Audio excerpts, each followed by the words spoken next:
네, 반갑습니다. 네, 이렇게 추운 겨울에 오늘 그래도 조금 날이 풀린 것 같기는 해요. 아침부터 이동한다고 고생하셨습니다. 오늘은 이제 육조단경과 마음공부 체계는 89쪽이고요. 제가 한번 읽어보겠습니다.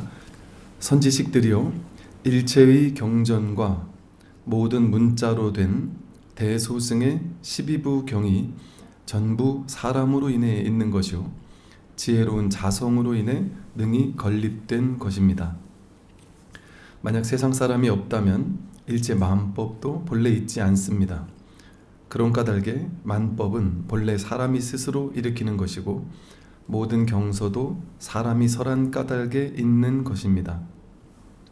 이런 사람 가운데에는 어리석은 이도 있고 지혜로운 이도 있으니 어리석은 이를 소인이라 하고 지혜로운 이를 대인이라 합니다. 어리석은 이는 지혜로운 이에게 묻고 지혜로운 이는 어리석은 이에게 법을 설하여 어리석은 이가 호련히 깨달아 마음이 열리면 지혜로운 이와 다를 것이 없습니다. 그랬어요. 일체 모든 그 경전, 이 대수승의 경전을 이제 인도에서는 경전을 이제 모아가지고 결집을 해서 경전으로 만들 때 초기의 형태에서는 이제 12부 경이라고 그랬습니다. 경전의 어떤 뭐 형식이나 내용 뭐 이런 거에 따라서 뭐 12가지 형식으로 모은 거죠. 모아가지고 경전을 만든 것이 12부경이고 그 12부경이 이제 나중에 중국으로 넘어오고 하면서 이제 대장경으로 만들어진 거예요. 그래서 12부경, 뭐 9부경 이래서 말하는 것들은 주로 불교 경전의 모든 것 전부 이런 뜻이에요. 일체 모든 경전이나 문자로 된 모든 경전 또 어록 이 모든 것들이 전부 자기로 인해 있는 거죠. 사람으로 인해 있는 거예요. 그러니까 내가 없으면 경전이 없습니다. 내가 없으면 부처가 없죠. 석가모니 부처님이 어디서 나왔어요? 석가모니 부처님이 자기에게서 나왔어요. 내가 있어야 석가모니 부처님을 알아볼 자기가 없으면 석가모니 부처님도 없는 거죠. 이 세상 만물도 전부 다 똑같죠. 저 태양, 우주, 은하계가 어디서 나왔을까요? 다 내 마음에서 나왔어요. 자기 마음이 없으면 이 세상, 우주, 삼라만상, 삼천대천세계 그것이 아무리 드럽다 한들 또 인류 역사가 그 아무리 길다고 한들 우리가 그걸 알아볼 이 마음이 없다면 그런 것들은 있을 수가 없단 말이에요. 그러면 내 마음이 있으니까 세계도 있는 것이고 삼천대천세계도 있는 것이지 내 마음이 없으면 이 세상, 우주, 깨달음, 부처, 팔만대장경 그런 것도 없단 말이죠. 그래서 이제 그 얘기를 하고 있어요. 이 12부경이라는 모든 경전은 전부 사람으로 인해 있는 것이고 지혜로운 자성으로 인해 능히 건립된 것이다. 이런 비유를 많이 들죠. 이렇게 바다 위에 파도가 치듯이 파도는 인연 따라 모양이 항상 달라지잖아요.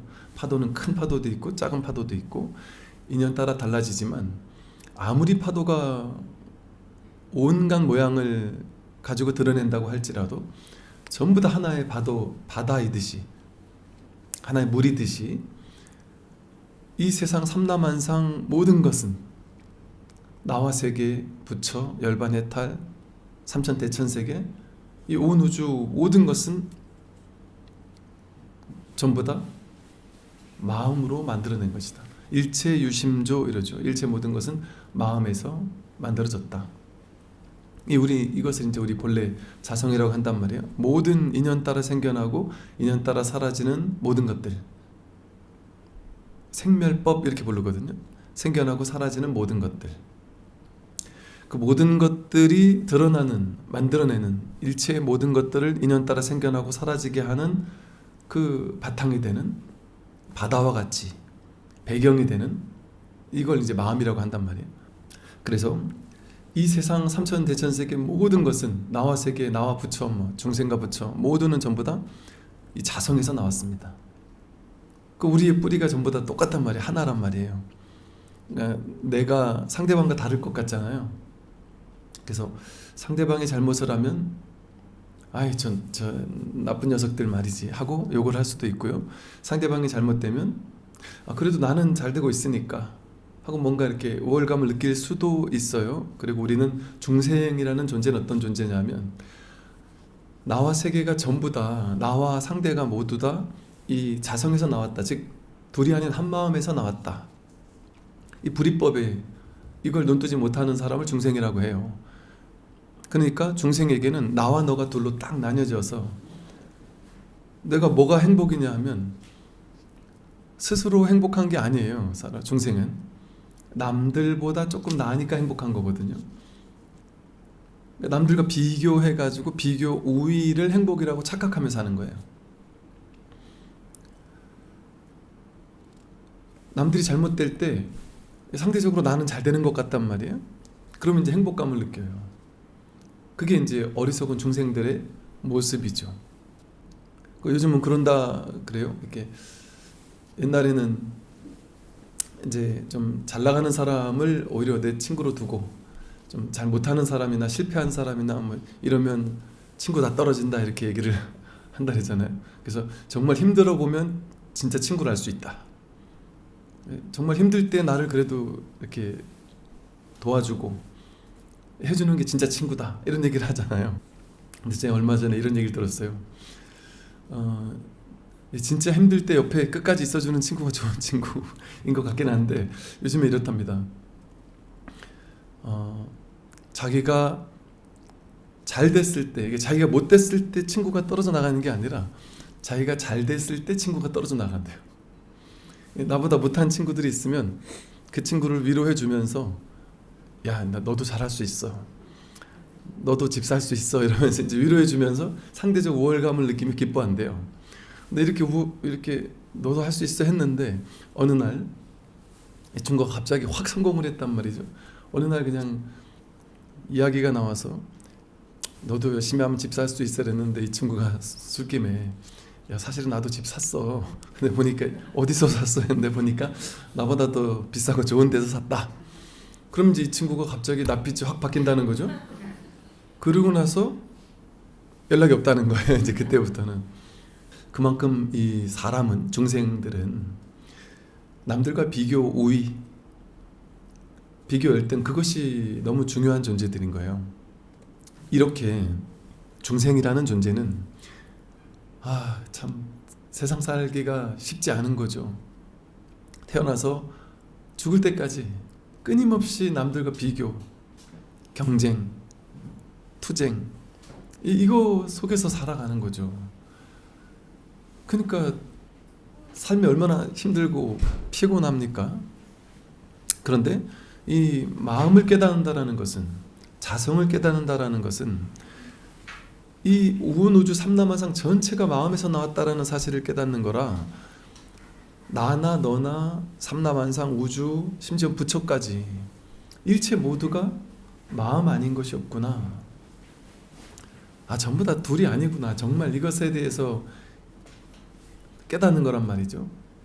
그렇게 되면 그냥 억지로 그렇게 되는 게 아니란 말이에요. 이 몸을 나라고 생각하면 내가 상대방보다 잘나고 싶고 잘하고 싶고 그렇지만 이 불이법에 대한 안목이 생기게 된다면 진심으로 상대방에 대해서 응원해 주게 된단 말이죠. 그리고 진심으로 상대방이 잘한 것에 대해서 정말 내가 잘한 것처럼 수히 찬탄해 주게 된다는 것이죠. 이걸 보고 이제 근원적으로 변한다 이렇게 얘기를 하는 걸 거예요. 근원적으로 바뀌는 거죠. 사람이 우리의 삶의 어떤 견해 자체가 내가 어떻게 하면 잘 살지? 내가 어떻게 하면 부자 되지? 내가 어떻게 하면 저 사람을 이기지? 이제 이런 것을 중심으로 인생을 살아가다가 문득 이 마음 공부를 통해 여기서 말하듯이 일체 마음법이 지혜로운 자성으로 인해 건립됐다라는 이 오로지 한 마음뿐이라는 이 견성이라는 이 불이법의 진실을 깨닫게 됐을 때 상대방을 돕는 게 나를 돕는 거고요. 상대방이 잘 되는 게 내가 잘 되는 것이죠. 정말로. 그래서 상대방이 잘 될 때 진심으로 수히 찬탄을 해주게 되죠. 나와 인연 맺고 있는 모든 사람들이 지혜롭게 성장해 나아갈 때 내 지혜도 같이 빛을 발하는 거예요. 그래서 사실은 부처님께서 법을 전하는 것도 여기서 이제 계속 그 얘기를 하고 있는 거거든요. 세상엔 모든 사람은 전부 다 이렇게 마음에서 나왔다라는 거예요. 근데 전부 다 마음에서 나왔는데 어떤 사람은 지혜로운 사람도 있고 어떤 사람은 어리석은 사람도 있다. 그럼 이 사람들이 어떻게 살아가야 되느냐 하는 얘기를 하는 거거든요. 이 둘이 아니다라는 이 진실을 먼저 깨달은 사람이 그렇지 않은 사람에게 이 법을 전하며 살아야 한다는 것이죠. 둘이 아닌 한 마음이니까. 상대를 깨닫게 하는 게 자기를 깨닫게 하는 거예요. 세상에 지혜로운 사람들이 점점 많아지는 것이 자기 지혜가 성장하는 것이고, 전부 다 이 마음 하나에서 나왔기 때문에 그렇다. 이게 이제 둘이 아닌 동체 대비심이라고 하는 자비심이거든요. 자비심에는 항상 동체 대비라는 말이 붙어요. 동체. 둘이 아닌 같은 몸이니까 동체 같은 몸이란 말이에요. 여기서 나오는 마음이 대자대비심이거든요. 그러니까 야, 부처님도 대단하시다. 그 많은 사람들을 위해서 그렇게까지 애를 쓰셨을까? 부처님은 내가 남들을 위해서 이렇게 희생했다? 그런 생각이 있겠냔 말이에요. 그런 생각이 없죠. 모든 구제는 전부 다 자기 구제니까. 일체 중생이 자기니까. 자기 마음에서 나왔단 말이에요. 내 마음이 없으면 이 세상 삼라만상이 없고 부처도 없고 아무것도 없어요. 이렇게 이 경전이라는 것도 사람이 있으니까 있는 거예요. 그리고 모든 것이 다 지혜로운 자성에서 건립된 것이다. 자성은 누구에게 있어요? 자기에게 있죠. 그니 일체 12부경 8만 대장경이 전부 다 자기 마음에서 나온 겁니다. 여러분이 만약에 경전을 공부하고 혹은 스님들의 법문을 듣고서 와, 정말 부처님 가르침은 대단하구나, 와, 놀랍구나, 어떻게 이런 법이 있을 수 있을까 하고 감동하고 찬탄하고 막 놀라움을 금치 못하면서 막 이렇게 환희심을 느끼고 있다면 그것은 저 부처님이 위대해서이기도 하지만 그게 바로 자기의 위대함, 자기의 부처 성품을 이제 조금씩 발견해가고 있는 거라는 뜻이거든요. 언제나 자기에게 있는 것만을 발견할 수 있습니다. 진정한 자기를 확인하는 거예요. 그러니까 이것을 무슨 템플스테이 같은 이렇게 업구 같은 걸 보면 뭐 자기를 찾아가는 길, 뭐 참나를 찾아가는 길, 이런 식의 말도 쓸 수 있는 거죠. 물론 어떤 사람은 그런 말을 보고서는 불교가 참나 찾는 종교냐, 참나가 없는 게 불교인데 무한데 그 말이 되는 소리를 하느냐 하고서 비판하는 사람도 있지만 모든 불교는 말로 하면 사실 다 틀린 말이에요. 다 틀린 말이에요. 그런데 이렇게도 쓸 수 있는 측면이 있구나, 저렇게도 쓸 수 있는 측면이 있구나, 이런 사람에게는 이런 말이 조금 더 방편으로 와 닿겠구나, 그럼 그런 말을 쓸 수 있단 말이죠. 무아라는 말과 참나라는 말이 다르지 않은 말이에요. 어떤 사람에게는 무아라는 말이 필요할 수 있고 어떤 사람에게는 참나라는 말이 조금 더 와닿을 수 있는 그 방편에 다른 그런 측면이 있는 거죠. 만약 세상 사람이 없다면 일체 만법도 본래 있지 않습니다. 여러분, 내가 없다면 세계가 있을까요? 내가 없으면 세계가 없죠. 저 우주 삼라만상 은하계를 보는 내가 없다면 은하계가 있겠습니까? 놀랍게도 우리가 생각하기에는 이 세상은 수억 급 전에, 오랜 세월 전에 창조되어서 생성되어서 지금까지 이렇게 이어져 오고 있고, 그 속에 무수히 많은 인류 역사를 스쳐간 사람들이 살아가고 있고, 그 무수한 역사 속에서 내가 잠깐 몇 년도에 태어나서 지금 이렇게 몇 년도를 이렇게 살아가고 있다. 우리는 그렇게 생각을 하잖아요. 그러니까 어떻게 생각하냐면 늙고 병들고 죽는다. 그리고 내가 죽으면 억울하다. 가슴 아프다. 내가 죽으면 남은 내 자식은 어떡하지? 이런 생각을 하고 살 거 아니겠어요? 그러니까 죽기가 두렵단 말이에요. 왜? 이 세상 모든 사람은 다 그대로 있는데 나만 죽는 것 같으니까. 나만 떠나가는 것 같잖아요. 그래서 죽기가 싫어요. 나만 가면 억울하다고 생각한단 말이죠. 그런데 진실은 그렇지가 않아요. 내가 있어서 세상이 있어요. 내가 없으면 세상도 없습니다. 나에게서 이 세상이 나왔습니다. 그러니까 내가 어느 순간에 몇 년도에 우리 어머니 아버지 뱃속에서 태어났다 이렇게 우리는 생각하지만, 더 진실한 말을 해본다면 누가 이런 식의 얘기를 했더니, 부모님이 내 마음에서 나왔다는 얘기까지는 안 하고 이런 식의 얘기를 했더니 이제 누가 그러더군요. 어디 이제 옛날에 댓글을 그렇게 달아놨더군요. 차라리 내가 부모를 낳았다래지. 그래서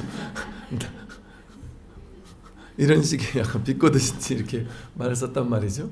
그게 맞단 말이에요. 부모가 나를 낳은 게 아니라 내가 부모를 낳았다니까요.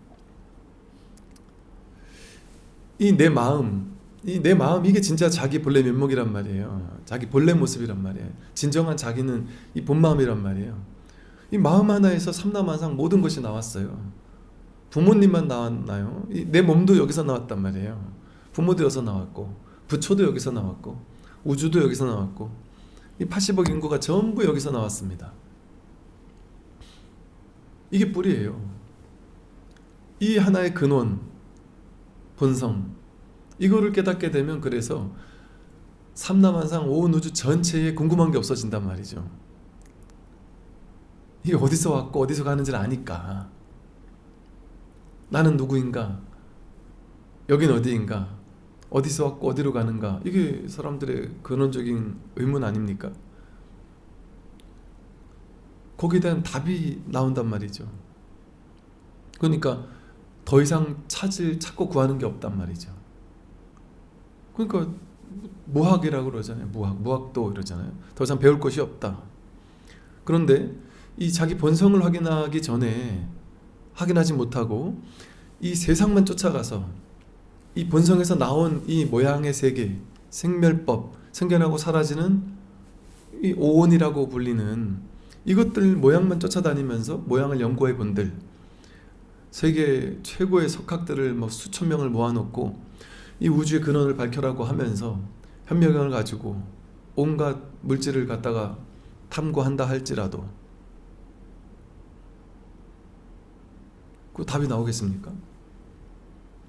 근원적인 답을 낼 수 있을까요? 더 복잡해지기만 할 거예요. 1000명이 모이면 1000가지 논 사상책에 설이 나올 거기 때문에, 논문이 나올 거기 때문에 점점 더 복잡해질 겁니다. 아무리 끝없이 연구를 이어가도 답이 없을 거예요. 전부 다 생각일 뿐이기 때문에. 생각은 얼마나 많은 다양한 생각이 일어날 수 있어요. 숫자 5자리, 6자리, 7자리 이런 식으로 한 자리 늘어날 때마다 그 숫자를 조합해가지고 만들어낼 수 있는 무한대의 숫자가 있잖아요. 우리 인류에 이렇게 많은 사람들이 있지만 전화번호를 다 자기 전화번호를 가지고 있잖아요. 근데 고작 몇 국에 이렇게 한 7자 정도밖에 안 되는, 7, 8자 정도밖에 안 되는 숫자를 조합해서 모든 사람의 전화번호를 다 만들 수 있듯이 점점 더 복잡해지고 점점 더 많아진단 말이에요. 이 생각을 조합하면 얼마나 무수히 많은 생각들이 나오겠어요. 그러니 그 모든 쉽게 말하면 도서관에 있는 모든 논리 이것들을 다 공부해서 머릿속에 집어넣는다 할지라도 자신의 괴로움 하나조차 해결하지 못합니다. 감기 걸린 것조차 해결하지 못해요. 어떤 삶의 비밀 진실을, 근원의 진실은 드러낼 수 없단 말이죠. 이 겉에 드러난 어떤 법칙성이라든지 이런 몇몇 가지에 대한 논을 얘기할 수 있겠지만 그거는 끊임없이 바뀌지 않던가요? 과학이 계속 바뀌어가고 내가 완성형의 뭔가를 발견한 것 같은데 좀 있으면 또 다른 사람에게 뒤집어지고 끊임없이 그러면서 돌고 돌아 유행 돌고 돌듯이 이 답이 안 나온단 말이죠. 끝까지 머리로 분별로 아무리 연구를 한다 할지라도 끝내 답이 나올 수 없단 말이죠. 이렇게 연구 논문 쓰고 막 이런 걸 해보지 않고도 2500년 전에 석가모니 부처님께서 또 한 500년, 600년, 700년 경에 이 선사 스님들 선사 시대, 이 선의 시대에 이 어른 스님들께서 이 삶의 우주의 진실을 밝혀놓으셨단 말이죠. 자기 마음을 깨닫는 걸 통해서. 와, 이건 정말 참 충격적이면서 놀랍고 감동? 너무나 감사한 일이에요.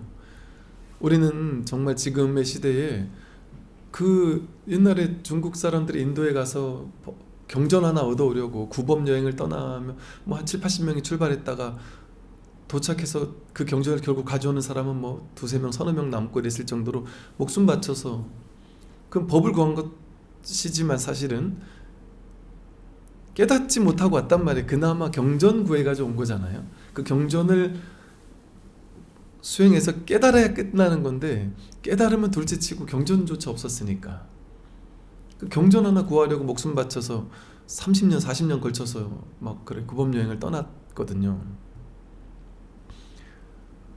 근데 이 진실이 이렇게 위대한 진실이라는 사실을 정말 안다면 모르긴 해도 아마 저희 절에 나오는 많은 분들 중에도 야, 내가 10년, 20년이 걸려도 목숨 바쳐서라도 이 법을 찾아 내가 떠나게 보겠다 이렇게 마음 내는 사람이 없을까요? 있을지도 모를 거라고 생각을 해요. 이 법이 없다면. 지금은 너무 흔해 빠져놓으니까 너무 많아는 유튜브만 틀면 나오고 BTN만 틀면 막 그냥 BTN의 영상이 지금 수만 편이 아마 될 것 같은데 이 법을 가르치는 것이 이렇게 많으니까 오히려 이게 장애가 되는 시대가 돼버렸죠. 오히려 너무 흔해 빠졌으니까.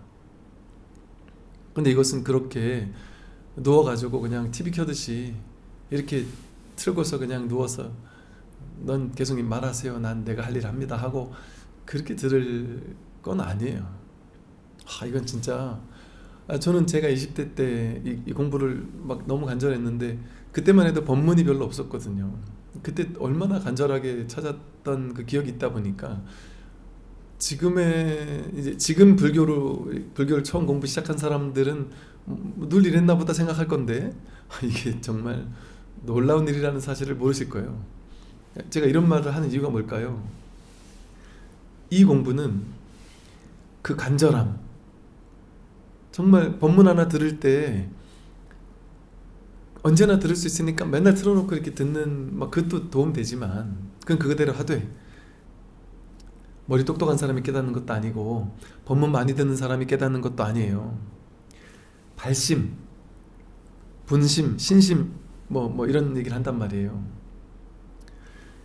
얼만큼 내가 발심이 있느냐, 진짜 이 공부가 간절하냐, 이 하나라는 이 진실이 왜 난 모르겠느냐, 이 세상 사람 다 따로따로 떨어진 다른 존재 같은데 산하대지 자연이 나와 다른 것 같은데 어떻게 산하대지가 현진광이고 어떻게 불이법일 수가 있느냐, 어떻게 내 마음 하나 깨달으면 어떻게 일체 삼라만상의 모든 질문이 사라질 수가 있느냐. 정말 그럴 수 있다면 나는 정말 이거 해보고 싶다. 여러분, 제가 말씀드리듯이 진정한 노후 준비가, 제가 어르신들하고 대화를 많이 나눠보면요, 한 80 넘어가시고 하시면요, 70만 넘어가셔도 그게 느껴진대요. 그 소외감, 그 외로움 같은 거 있잖아요. 고독감. 이게 고독사 한다는 게 저런 말이구나라는 걸 느꼈다니까요. 왜 그러냐니까 이게 사회를 움직이는 이 젊은 사람들이 나를 투명인간 같은 취급을 당하는 느낌을 받는데요. 나이 너무 드신 분들이 이렇게 막 오고 그러면 좀 귀찮다는 듯이 하는 사람도 많고, 내가 세상에서 이제 없어지는구나, 이런 어떤 자괴감 같은 게 느껴지. 말 그대로 내가 작아지는 괴로움인데 그 재미없는 심심한 노후를 그 누구에게도 의존할 필요 없이 그냥 너희들이 나한테 관심 없어도 상관없다. 나 오히려 귀찮게 하지 마라. 난 내 갈 길 간다. 내 죽을 때까지 할 공부가 있다. 여러분 나이가 40, 50만 넘어도요 더 이상 공부 안 합니다. 사람들 잘 새로운 공부 도전 안 하잖아요. 근데 나이 60, 70, 80 이제 연세 드셔가지고 진짜 내가 평생 해도 되는 공부를 만난다는 건 이거 놀라운 즐거움, 축복 아닐까요? 그리고 이 공부는 젊을 때 하는 공부와 달라서 이게 나이 들면 머리가 녹슬어서 공부도 안 되잖아요 사실. 근데 이 공부는 된단 말이에요. 이 공부는 머리 쓰는 공부가 아니니까. 머리가 팍팍 돌아가면 못하는 공부예요. 이 공부는 듣고 바로 까먹어야 되는 공부예요. 이 공부는. 그러니까 옛날에는 듣고 까먹으니까 막 나이가 들어서 화가 날 거 아니에요. 이 공부는 이게 자꾸 담아두면 안 되는 공부거든요. 머무는 법 없이 공부를 해야 된단 말이에요. 그건 듣고 까먹어야 되는 공부니까 연세 드실수록 더 좋죠. 이 공부하기가. 그래서 어떤 노부사님이 그러세요. 어르신께서 그전에는 정말 남편 떠나고 나서 인생에 즐거움이 없고 낙이 없고 너무 괴로웠는데 아무것도 하기 싫었다는 거죠. 운동도 하기 싫고 남들이 그래도 할머니 좀 동네 좀 걸으세요 이러면 듣기도 싫고 짜증나고 동네 걸어봐야 누가 나 알아주지도 않고 아는 척도 안 해주고 귀찮다 이랬는데 내가 이 불교 만나고 마음 공부 만나고 이 법을 깨닫겠다라는 마음을 발심하고 나서부터는 집에 찾아온 자식한테 야 내가 딴 거 하나도 안 바란다. 집에 찾아오란 말도 안 하고 용돈 달란 말도 안 하고 내가 딴 거 하나도 안 바랄 테니까 나 귀찮게 하지 말고 나한테 귀 안 아픈 저 이어폰이 있다더라. 법문 많이 들으신 분들 이어폰 많이 끼잖아요. 이렇게 제가 귀가 안 좋아가지고 이어폰 끼니까 뭐 아프더란 말이지 옛날에. 제가 이거 골전도 이어폰을 껴보니까 덜 아프더라고요. 그 얘기를 한번 했더니 이제 어르신들이 그걸 많이 사셨나 봐요. 근데 그거 하나 사달라고 하고서는 네 그거 끼고서는 이제는 일이 그거래요. 집에서 이렇게 들으면 자꾸 졸리고 뭐 이러니까 그냥 밥 먹고 아침에 딱 일어나서 법문 듣다가 밥 먹고 그리고 이제 딱 길을 나선대요. 이번 거 법문 들으면서 1시간, 2시간 터벅터벅 갈 만큼 가고 싶을 때까지 가다가 힘들면 또 이렇게 돌아와서 또 배고프면 또 밥 먹고 이렇게 행복할 수가 없대요. 이게 제가 지금 이 말씀 드리는 거예요. 이 마음 공부를 아는 이 불교 공부를 아는 모든 사람들이 우리 옛날엔 그랬단 말이에요. 불교 공부를 해도 이런 마음까지는 안 들었던 이유가 뭐냐면 아이 깨달음은 내 얘기가 아니지 저 스님들이나 하는 거지 우리는 아니야 이렇게 생각했잖아요. 근데 그게 아니라니까요. 우리의 얘기예요. 지금 자기의 얘기예요. 그리고 뭐 깨달음이라는 게 우리가 이렇게 얘기하면 그 좀 못 믿는 사람들은 왜 그러냐면 깨달음이 뭐 어마무시한 우리 옛날에 가지고 있던 생각처럼 엄청난 걸 거라는 착각 때문에 그런 생각을 해요. 깨달음은 10년 동안 눕지 않고 정진해도 얻을까 말까 할 건데 나 같은 사람이 이렇게 직장 다니면서 일상생활 다 하면서 어떻게 내가 깨달을 수 있나 이렇게 생각한단 말이에요. 막 엄청난 막 체험이 동반되면서 막 엄청난 수행 뼈를 깎는 고행이 있어야만 된다라고 생각을 한단 말이죠. 근데 부처님께서 그렇게 얘기하지 않았단 말이에요. 부처님께서 그때 부처님 절에 법문 들으러 오는 신도님들한테 뼈를 깎는 수행을 하라고 해서 그 뼈를 깎는 수행의 결과 깨닫겠습니까? 부처님 당시를 보면 아함경 니까의 경전에 보면 나오잖아요. 전혀 그런 거 없었어요. 그냥 가는 곳마다 신도님 점심 공양하고 나서 스님들에게 법문을 하셨고 오후쯤 되면 마을에 있는 신도님들이 구름대처럼 몰려와서 이게 촘촘히 앉아가지고 부처님 법문을 들었단 말이에요. 놀라운 것은 부처님께서 법문하고 나서 법문 끝에 몇 명이 아라한가를 증득했고 몇 명은 아나한가를 증득했고 이런 얘기가 나와요. 심지어는 뭐 몇 명 이상이 동시에 아라한가를 증득했다 이런 얘기도 나온단 말이죠. 뼈를 깎는 고행하고 그걸 증득한 게 아니라 본문 듣고 아함경 니까에 그렇게 나오잖아요. 그러니까 옛날에 뼈를 깎는 고행을 해야만 된다라고 저도 생각했을 때는 아함경 니까를 보고 야 이건 거짓말이다. 어떻게 본문 듣고 제가 옛날에 기억하기로는 일시에 500명이 깨달았다 이런 얘기도 본 것 같거든요. 이게 말이 되는 소리야? 경전 이게 만든 사람들이 너무 뻥을 많이 섞었네 이렇게 생각했어요. 근데 부처님 때만 그랬으면은 약간 의심스럽잖아요. 근데 이 선사시대에 그랬단 말이에요. 또 이 당나라 송나라의 선사 스님의 시대에 한 스승이 있으면 그 밑에 몇백 명의 제자들이 있었다라는데 마조 스님 밑에 139명의 입실 제자가 있었다. 한 스승 밑에 한 100명 넘는 견성 도인들이 있었다. 이렇게 볼 수 있단 말이에요. 그런 검증된 공부가 있었고 그런 것들이 이제 지금의 시대에 와서 이 인터넷이나 저런 언론이라는 이런 방송 이런 것들을 통해서 이제 전 세계에 누구나 접할 수 있도록 지금은 그때 당시에 어떤 이런 언어나 이런 것들이 다 연구되어서 누구나 접할 수 있도록 할 뿐 아니라 이런 것들을 또 공부한 스님들께서 또 이렇게 쉽게 전해주기도 하시다 보니까 정말 공부하기 쉬운 시대이고 그러니까 지금 생각해 보세요. 지금 육조 해능 스님, 조주, 마조, 황벽, 임재 같은 스님이 유튜브로 법문을 설한다고 생각해 보세요. 그 황벽 오록 같은 육조 당경 같은 이런 놀라운 가르침을 유튜브로 설해서 전 세계 사람들이 마음만 있으면 누구나 들을 수 있다고 생각해 보세요. 100명, 200명만 깨어나고 끝날까요? 수천 명, 수만 명이 깨어나는 도화선이 될 수 있을 거란 말이죠. 이 한국 불교의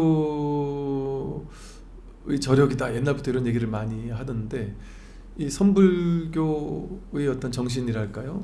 또 어록들 이런 것들이 살아있고 또 끊임없이 이 공부에 대해서 매진했던 스님들이 그냥 끊길 듯 하면서도 있었단 말이에요. 계속해서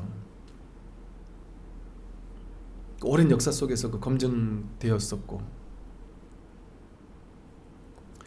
그래서 이 공부를 만난다라는 것은 정말 이게 정말 복이구나 라는 걸 알아야 되고 또 저절로 발심을 안 할 수가 없어요. 정말 왜냐면 이거 이상의 공부가 없으니까요. 여러분 돈 100년도 안 가는 거잖아요. 명예 권력 지위 100년도 안 가는 거예요. 그 즐거움은.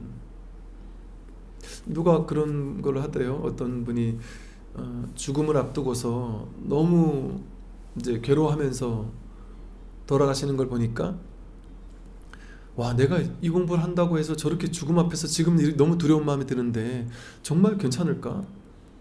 우리가 갓난아기가 태어나는 것은 축복이고 아름다운 모습인데 연세 드신 분이 이렇게 돌아가시기 직전에 막 호흡도 제대로 못하고 가빠르게 계시다가 돌아가시기 직전 그 모습은 무섭다, 두렵다, 공포감 그건 자기 생각이라니까요. 인연 따라 오고 인연 따라 가는 것은 우리의 생각, 해석, 판단할 것이 아니에요. 우리가 생각하고 해석하고 판단하니까 거기서 두려움이 생기는 것이죠. 인연 따라 생겨나고 인연 따라 사라지는 것은 그냥 인연 따라 생기고 인연 따라 사라질 뿐이에요. 의미가 없습니다. 이 세상 삼라만상 모든 것은 동등한 가치를 지녀요. 태어남과 죽음이 같은 가치고요. 잘난 것과 못난 것, 이것과 저것, 저 풀 한 포기와 붓다의 가치, 못난 사람과 잘난 사람의 가치, 나무 한 그루와 짐승과 사람과 모든 존재가 다르지 않은 동등한 가치라니까요. 왜 그럴까요? 전부 다 이 한마음의 바다이기 때문에 그래요.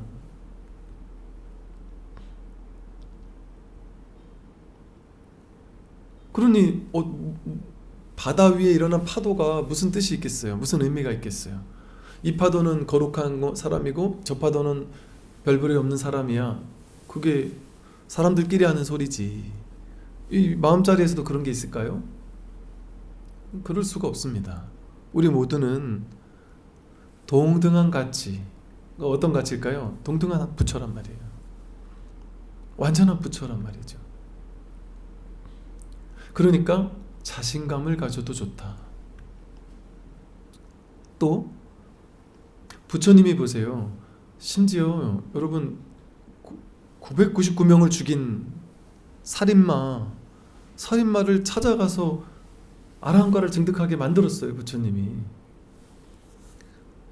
즉 이게 의미하는 바가 뭐겠어요? 우리는 마음속에 뭐가 있냐면 내가 잘못을 했을 때, 내가 나쁜 짓을 했을 때 누구나 한 마음 한쪽에서 우월감도 있지만 또 마음 다른 한켠에서 뭐가 있냐면 열등감과 자괴감과 뭔가 나는 지옥 가면 어쩌지?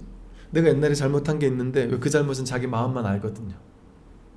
내가 옛날에 잘못한 게 있는데 그것 때문에 내가 지옥 가면 어쩌지? 나 같은 사람이 어떻게 깨달을 수 있을까? 난 안 될 거야. 나같이 못난 사람, 이런 마음이 있다니까요. 사람 마음에는. 그 마음 때문에 나는 안 될 거야. 나는 부처는 안 될 거야. 부처는커녕 나는 지옥에는 안 떨어지면 다행이야. 이런 식의 생각을 하기도 한단 말이죠. 그럴 필요가 없다. 그거는 자기 생각일 뿐이다. 부처님에게는 이런 말이 좀 오해의 소지가 있을 수 있겠지만 착한 일을 한 사람과 앙굴리마라처럼 희대의 살인마가 똑같은 제자란 말이에요. 이 말에 의미하는 낙처를 아셔야 돼요. 나 잘못 저질러도 된다는 얘기구나, 그 소리가 아니에요. 전혀. 잘못하면 절대 안 되죠. 그냥 그 인강보로 자기가 과보를 다 받는 거니까 안 되는 거예요. 근데 비인 비과인 이 법의 자리에서는, 이 진실의 자리에서는 다르지 않단 말이에요. 그러니까 우리가 이 불자들이 마음 공부를 하려면 첫째 이 자신감을 회복해야 돼요. 이 어떤 자신감? 내가 불성을 지니고 있다라는, 내가 착한 일 많이 했기 때문에 나도 깨달을 수 있어 라는 게 아니고, 내가 수행을 많이 했기 때문에 나도 깨달을 수 있어 이런 것이 아니라, 나는 과거에 잘못을 했음에도 불구하고, 죄를 저질렀음에도 불구하고, 나는 그렇게 괜찮은 사람이 아니었음에도 불구하고, 그럼에도 불구하고 지금 내가 돌이키면, 발심하면, 회심해서 마음을 발심할 수 있다면 나는 부처가 될 수 있다. 나는 깨달을 수 있다. 나도 된다. 2500년 전에 석가모니 부처님이 되신 것처럼 나도 된다. 이게 첫 번째 마음이에요. 자기 스스로 내가 깨달을 수 있겠어? 이런 마음을 가지면 되겠습니까? 그러면 자기가 자기를 일단 제한하니까 안 되죠. 자기를 그 한계, 묶인 제한 한계에서 풀어줘야 돼요. 노연하게 해줄 수 있어야 되죠. 그래서 그런 어떤 발심을 견고히 하고 간절하게 가지고 그 위에서 이 마음 공부를 하고 법문을 듣고 이 선의 법문을 듣게 되면 그것이야말로 정말 이 세상 이거보다 값진 공부가 있을까 싶고요. 내가 깨달은 거는 아직 상관없다 할지라도 이 공부를 만난 것만으로도 안심이 되고, 내가 이제 갈 길이, 여러분 이게 길을 모르는 그 두려움이 크거든요. 내가 어떻게 살아야 될지 모르겠고 어디로 가야 될지 모르는 두려움, 다 그 두려움 속에 살잖아요. 수많은 사람들이. 근데 이 길만 가면 되겠구나, 그게 하나 딱 섰을 때의 그 안심, 그거는 너무나 큽니다. 그래서 자기를 과거와는 완전 다른 사람으로 바꾸어놔요. 이제 내가 더 이상 흔들릴 필요가 없겠구나. 내가 이 길로 가면 되겠구나. 여기다 굳은 믿음이 생기는 거예요. 막 대신심이 생긴단 말이에요. 그리고 큰 발심이 생기고, 그걸 공부인이라고 하는 거예요. 막 공부인이라 수행자다 뭐 하는 그런 그 온갖 우리 상상 속에 있는 수행자 이미지 있잖아요. 그거는 진짜 수행자 아니라기보다는 그것만이 수행자인 건 아니에요. 집에서 밥하고 빨래하고 설거지하는 게 그게 수행자예요. 자식하고 씨름하고 학교 가기 싫다는 거 설득해서 보내야 되고, 이런 별것 아닌 일 한다고 느껴지잖아요. 그 별것 아닌 일이 아니라니까요. 모든 사람이 하는 모든 일은 전부 다 동등하다니까요. 평등하다니까요. 귀한 일과 천한 일이 정말 없어요. 이 법에서는. 오늘 1000억 번 사람과 오늘 저녁 날린 사람이 상관없다니까요. 똑같다니까요. 그 모양의 세계는 전부 다 물거품과 같고, 여몽환포영 금강경에서 말하듯이 여로 영여전하듯이 꿈과 같고 환상과 같은 거예요. 근데 우리는 그걸 실제인 줄 알고 거기만 사로잡혀 있으니까 그걸 진짜라고 느꼈을 뿐이죠. 진실에서 열리게 되면 그런 것도 아무것도 아니에요. 그러니까 이렇게도 말할 수 있어요. 이 세상에는 이 공부에 대해서 이제 눈을 뜬 사람, 그래서 이 공부를 정말 해야 되겠다고 발심한, 이 공부길에 들어선 사람. 그래서 여러분 그 금강경에 보면 이 첫 번째 계위 수다원과인가요? 그것을 흐름에 든 자라고 부르거든요. 이게 뭐냐면 그 흐름에 든 자는 깨달음을 얻었다 뭐 이런 것보다도 내가 이 공부하면 더 이상 퇴전할 수 없겠구나, 이 공부에 대한 믿음이 확고부동해서 내가 이제 이 공부만 하면 되겠구나, 더 이상 이제 나는 딴 데 기웃거리지 않을 수 있겠구나 하고 이제 이 공부의 흐름을 딱 탄 사람이에요. 그게 공부의 첫 번째 단계예요. 첫 번째 계위이고. 그러면 이제 뭐랄까 이 정말 안심할 수 있게 돼요. 이 공부에 대해서 이 든든함에 꾸준히 공부해 나갈 수 있는 어떤 힘이 생긴단 말이에요. 그래서 여기서도 만약 세상 사람이 없다면 일체 만법도 본래 있지 않고요. 그런 까닭에 만법은 본래 사람이 스스로 일으키는 것이고 모든 경서도 사람이 설한 까닭에 있는 것입니다.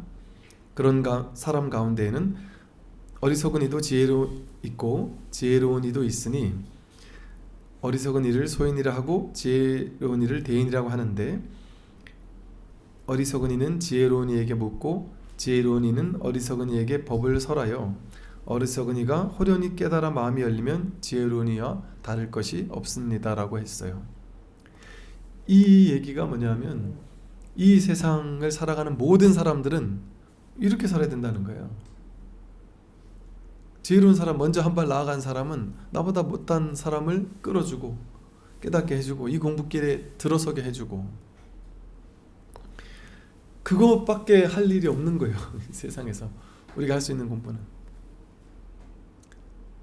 그래서 이 어리석음, 이 세상에 있는 모든 것들이 실제라고 착각하는, 나와 세계가 실제라고 착각하는 그 어리석은 착각, 분별, 망상, 그거를 깨트려주고 그걸 지혜롭게 지혜로 이끌어주는 일, 이것이 가장 값진 일이에요. 세상에서 이 물질 세계 속에서 더 많이 벌까 안 벌까, 그거에 여전히 사로잡혀 있다면 그건 아직 여전히 중생이죠.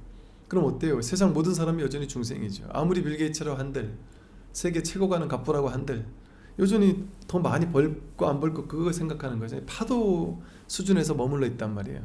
바다가 있다라는 거를 꿈에도 생각하지 못한단 말이에요. 어떻게 하면 더 좋은 파도 만들까? 우리 회사를 더 좋게, 더 크게 만들어 볼까? 그거 아니에요. 돈, 명예, 권력, 지위 수준에서, 물질 수준에서 머물러 있다라는 것은 여전히 아직 부족한 것이죠. 오늘 여기까지 말씀드리겠습니다. 선물하십시오.